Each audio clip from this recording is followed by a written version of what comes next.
We are back on Get Up. We are live above the Heineken River deck at Pier 17. Look at the squad we've put together today. As we said earlier this morning, what would you give to get a glimpse of the cell phones sort of lined up on the desk to my right with Shefty and Windy? Harry's done Bat Boy bad. D. Wood, the big fella, is here. Let's run the floor. Big night in the NBA last night, and we got Windy breaking all the action down. We start with SGA. He dropped 41 points last night. I keep saying we're using the wrong initials. He's not SGA. He's MVP. Just another phenomenal scoring game, efficient scoring game. And here's the thing. He's either got the best headband in the history of the league or he does not sweat. I'm telling you, the man does not sweat. It's amazing. Wow. And this was a quality win for the Thunder. They have not been playing the best defense since the All-Star break, and they had a much better performance as a team last night. Grizz have had a little bit of a slide over the last couple of weeks as well. Let's go to the East. The Cavaliers win their 12th straight games. What do we say about Cleveland? This game was a little closer than you'd expect. The Heat were missing 3 starters, but the Cavs just win every 50-50 game. They have plenty of games where they blow the opposition out. They are so comfortable in close games, and their coach, Kenny Atkinson, has developed a number of different ways to play in these situations. They won 2 close games the last 2 nights, played 2 totally different ways. That's what's one of the reasons they're so impressive. All right, and the Celtics beat Portland last night. And the statistics coming out of this game, quite candidly, blew my mind when I saw them this morning. So Payton Pritchard scored 43 points and Derrick White scored 41. That is remarkable, not because they aren't the 2 guys you would expect to do this for the Celtics, but because they are the only 2 guys ever to do this for the Celtics. I want to put this into some context here.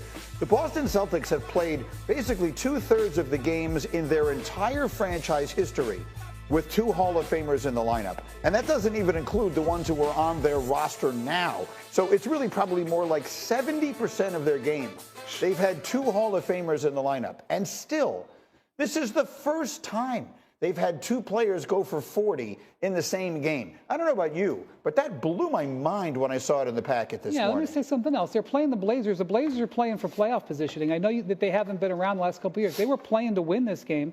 And I thought some of this defense was pretty good. And this right here is an example of why the Celtics are going to be so hard to beat 4 out of 7. They have so many different weapons. They have so many different guys who shoot with confidence. Look at that. That's good defense. What's he supposed to do? That's good defense. What's he supposed to do? And the fact that they have this redundancy, shooter redundancy, scoring redundancy, defense redundancy, they're just such a complete team, and they're such a confident team. No Tatum last night, no Kristaps Porzingis. That's right. And it doesn't matter that those guys aren't there, no Drew Holiday. And so they step in, and you get 84 points, and Payton Pritchard comes up with this unorthodox triple-double. I don't know if it's ever been done before. 10 threes, 10 rebounds, over 40 points. That ever happened, Hembo? You tell me. Hembo will get us a number on that, whether it has or it has not. Look, the bottom line of it is this. Let's just do the Celtics for a minute here, and then we'll shift gears out west. I thought that the game Friday night really opened my eyes, though. They jump out in front of Cleveland, what was it, like 20 points in the first 25 to 3 5 minutes or whatever it was. And the Cavaliers come all the way back and win that game. And look, I know the Celtics are the Celtics, and the Cavs are sort of an upstart team that people don't see coming. Right now, I don't think I'm comfortable saying the Celtics are the best team or the team to beat in the Eastern Conference. Are we comfortable saying that? I am comfortable saying the Celtics are the team to beat. However, their style of play, which is high-volume three-point shooting, leaves them susceptible to these cold streaks, which we see happen regularly. Plus, the curse of this organization for this last tenure has been that they lose focus. Their team loses focus. There's playoff series that they should take care of that they don't close. There's big swings, and so because of that, they're hard to trust. Don't the Cavaliers make their living with the 3-ball? They're the number 1 three-point shooting percentage team in the league. Yeah. So I think for the Boston, though, like in that game they just played, Drew Holiday didn't play, right. which is a huge miss for Boston from a defensive perspective. And you've seen how Donovan Mitchell got off in that game as well. So I think this is the year that for the Boston Celtics, everyone has to be healthy because of what Cleveland is doing, because of what Milwaukee has started to do as well. This is a year no one could afford to be injured on this playoff run because they did have a cakewalk last year, and it wasn't their fault. But it's going to be much tougher this season. You see, the overwhelming likelihood, according to our analytics, is that the Celtics and Cavaliers wind up playing it out in the conference final. We'll see where it goes from there. That's the eastern side of the bracket. On the western side of the bracket, I turn to our resident Lakers maniacal fan, and that would be our big fella, Damian Woody. Right this minute, as you watch what the Lakers are doing, they're coming here. They're playing the game's tonight, right? The game here against. No, the game is in LA tonight. The game is in LA. Sorry, the Knicks are out there. But one way or another, the Lakers play the Knicks tonight.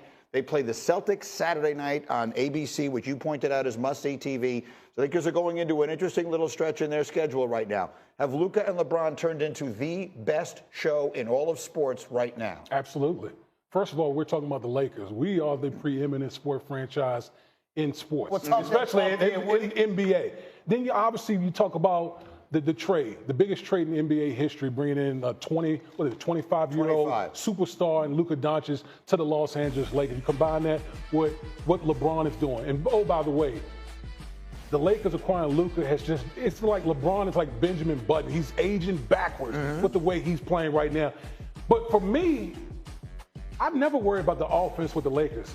It's their defense, man. The energy in which they're playing defense right now, that is the main reason why I'm so bullish and just so happy about the Lakers possibly getting to the finals, because we're strapping up. Even with our lack of size, we're so active on defense.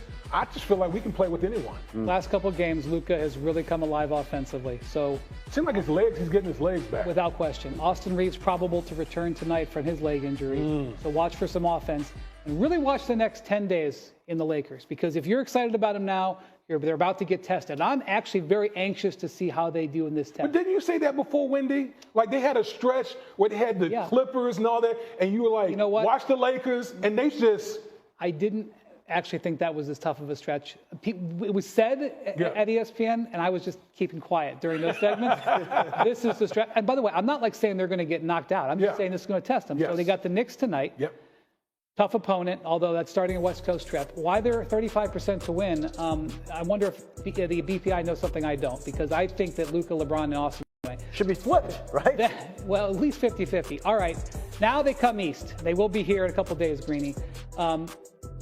Huge game with Boston, just huge test. And then the Bucks have won 7 of 8 games. And then obviously the Nuggets. The Nuggets are when they won at the Nuggets 2 weeks ago. That's when our eyes opened up. Like this is what this. The defense they played on Jokic and everything else. So we'll see what all of that is. We got NBA Shefty in here with us this morning for more insight on that. But of course we also have NFL. Rất hân hạnh được đón chào các bạn đến với kênh YouTube của mình. Bây giờ mình sẽ đi tô màu để cho các bạn cùng xem. Trên tay mình đây là những sản phẩm mình đã in sẵn để mình tô màu. Mình sẽ tô những bức tranh thật đẹp để gửi tặng đến các bạn. Và không thể thiếu đó là chiếc điện thoại để mình quay video, giá đơn điện thoại, và đây là bút sáp màu. Bây giờ mời các bạn cùng theo dõi quá trình mình tô màu. Và mình mong rằng các bạn đừng quên ấn like và đăng ký kênh để ủng hộ mình. Cảm ơn các bạn rất là nhiều. Bây giờ mình sẽ tiếp tục tô màu nha các bạn.